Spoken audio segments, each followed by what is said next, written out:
نعم.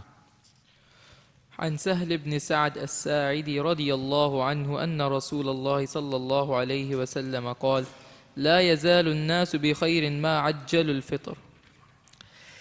We're now going to go into hastening iftar.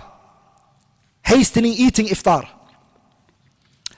Sahl ibn Sa'ad al-Sa'idi radiyallahu ta'ala anhuma, he said, أن رسول الله صلى الله عليه وسلم said, that the messenger said, لا يزال الناس. Grammatically, I want you to benefit something. The word la is a negation. يزال فيه معنى النفي. يزال has the meaning of negation in there. What's the English principle? Negation brings what?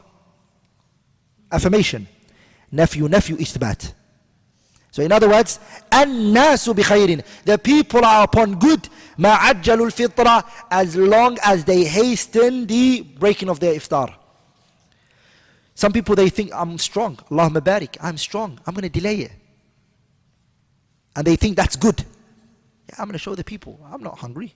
I'm going to let the food be on the table. Look at me. Don't.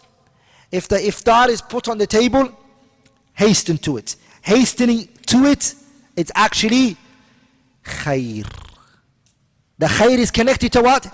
Hastening. It is hastening. And that's when the sun sets. When the sun sets, break it straight away. That's what one should do. What breaks your iftar? What is it that breaks your iftar? And the sunnah is dates. If you don't have it, water. Are you with me, brothers? And anything that used to break your fast would now be a iftar. ولذلك النقل was transmitted authentically from Abdullah ibn Umar that sometimes he would break his fast with intimacy, because intimacy breaks fast. So anything would break that fast. Naam.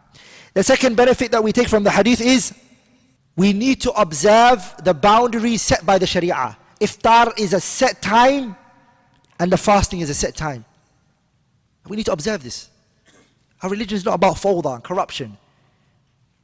The iftar came in, break it. The fasting started, start with it. That's how it is. The other benefit that we take from it is delaying the iftar is a reason for losing khair. We will lose khair if we delay the iftar, because we go against the sunnah of the Messenger sallallahu alaihi wasallam. Also, our religion, it loves what's easy for the people. The Messenger sallallahu alaihi wasallam, ما خير النبي صلى الله عليه وسلم بين الشيئين. The Prophet was never, two options were never placed in front of him. إلا أخذ أيسرهما. He'll always take the easy one. Nabiullah Muhammad. The hadith mentioned that two options were never placed in front of the Messenger, except that as long as it was both allowed, he would take the easiest of the two. As long as it was sanctioned by the Sharia, he would take the easiest of the two.